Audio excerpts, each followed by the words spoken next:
Konnichiwa, it's Gray from Okazashi's Tea House home in Japan. How you doing? Are you good? Are you Genki out there? Are you hot and steamy and humid? Okay, I've got a review of Amazing Spider-Man issue 30, written by Zeb Wells with art by Ed McGuinness. So, here's a synopsis from the last few issues. This is what's been going on. Doc Ock has kidnapped Norman Osborn. With no leads on how to find his boss, Spider-Man has done the unthinkable and connected with Doc Ock's old arms via spinal interface to have them lead him to Otto. Meanwhile, Doc Ock revealed that his motivations for kidnapping Norman stemmed from Norman's time as Green Goblin. Faulting Osborn for ending his time as the superior Spider-Man, Doc Ock has now decided to just kill Norman. So we have the issue open with Doc Ock having just injected Norman Osborn with a high dose of Goblin serum. "You've no idea what you've done, Octavius." Doc Ock's furious and you can see he's provoking Norman. He wants him to become the Goblin once more. But then Norman calls Doc Ock an idiot. Apparently he's built up a tolerance to the Goblin serum. He gives Doc Ock a quick lecture about it's not just the serum, it was the evil inside him that made him become the Goblin. Maybe the combination of both. And we can see Doc Ock isn't happy. "Don't call me a buffoon." A buffoon? Who uses words like buffoon these days? Anyway, we do get a nice action scene here from Ed McGuinness. I like the blurry art of Doc Ock's tentacles smacking Norman around the face. Doc Ock screams about mercy coming to an end. Then the scene switches to outside. It's Spidey and J. Jonah Jameson in the background. We can see Spidey's got Doc Ock's old arms. He's actually interfaced with them through his spine. Jonah's saying that you look quite comfortable in those. And then we get this crazy line here where Peter, Spidey, turns around and says, "You dare question me, you dolt?" He's sounding more and more like Doc Ock as he goes on. Great scene here, full page spread with Ed McGuinness drawing Spidey with a Todd McFarlane style webbing there. He's swinging through the city and look at that, look at the arms, look at the web, it's great detail. We've got Spider-Man saying himself that he's afraid he could get used to this. Back to the headquarters, wherever Doc Ock's secret lab is. He's got Norman down on the floor. He's in trouble. He wraps his new arms around Norman. He's talking about, "I'm going to kill you. I'm going to take your life." The reason is apparently because Norman outsmarted him. But then, just in time, Spider-Man comes bursting through the metal doors using Doc Ock's arms to help him.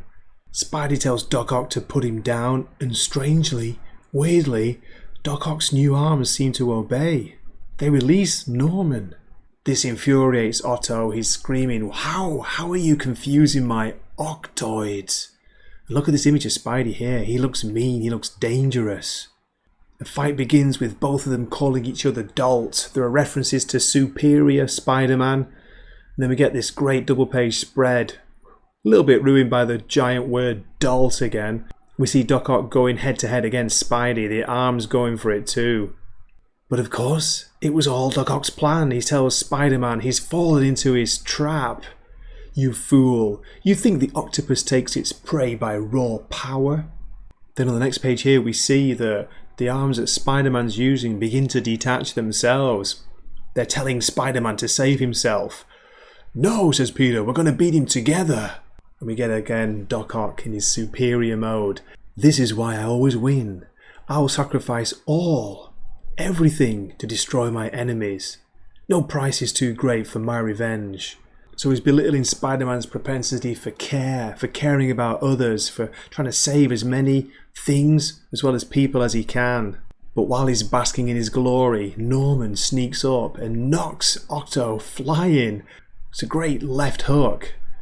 Spider-Man uses the distraction to use his arms to grab Otto. He's crushing him. Look at him. "Stop! I can't breathe." It takes Norman coming over to scream, "Spider-Man, stop! What are you doing?" It seems that Peter had been taken over by the Otto in the arms once more. He almost killed Doc Ock there, almost throttled him. While Norman's helping Peter get the arms off, Doc Ock and the Octoids escape. Then we get what seems to me to be really clumsily tacked on these final 2 pages. Now, I know I don't normally show the end of the book, but I want to make a point of this. We've got Norman and Peter talking about, what's happened, that Doc Ock got away, blah, blah, blah. Then we get this line here. Norman saying here that he thinks the fight was a gift because they both needed a distraction.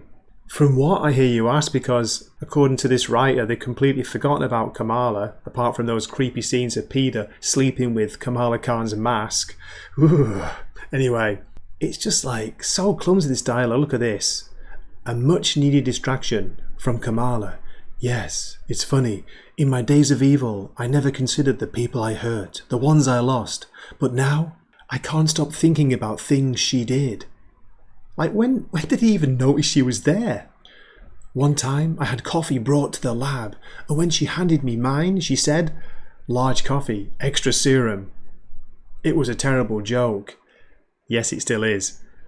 And she was instantly embarrassed. But after that, every time I ordered a coffee, I would ask for extra serum, and we would both smile. Man, it's so cheesy, it's awful.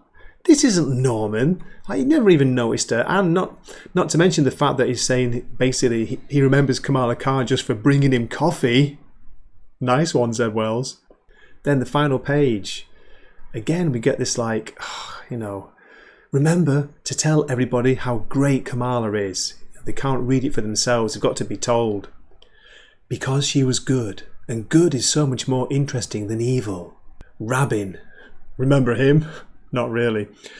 Rabin thought his evil made him a god, but it only made him blind. Nothing he said is worth pondering or repeating. But Kamala made me smile every time I had a coffee brought in. It's so belittling and it's so cringe. So maybe we can take our mind off all the evil for a moment, because I'm not sure it has that much power.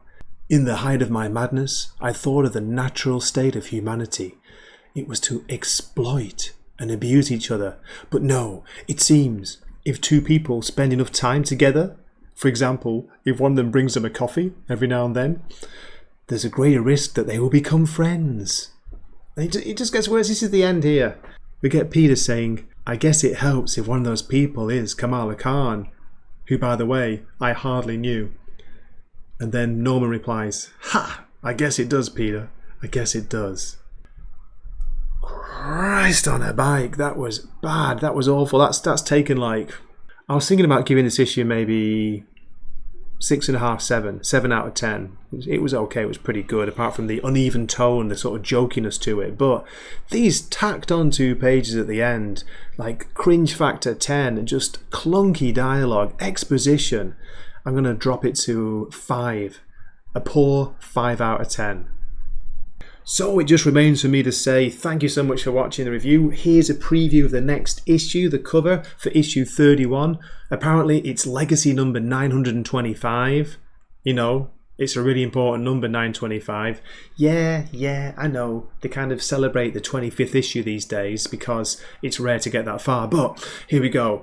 This is the synopsis. It says, "Get ready, webheads. Next issue, it's Amazing Spider-Man Legacy 925. It's got everything. Bachelor party? Check. Wedding? Check. Twists? Check. Turns? Check. Cringy dialogue? Check. Teases? Check. Don't miss this landmark issue that not only lays out the next year of Spider publishing, but also delivers some contenders for best Spidey story of all time." Yeah, let's not, exaggerate here, shall we? I thought the best and most important and most shocking Spider-Man story of all time was issue 26, just a few issues ago, the one where that character that the main characters don't even know, Kamala Khan, the one that, she died in, remember? And then we skip to 4 issues later before we get a little bit of a, oh yeah, remember Kamala? Yeah, the girl who brought me coffee? Oh yeah, really miss her. Anyway, that's all I got time for. So thanks very much for watching. Please do leave a comment. Tell me I'm crazy. Tell me I'm bonkers. I don't mind. And I hope to see you in a future video. This is Gray from Wakizashi's Tea House signing off.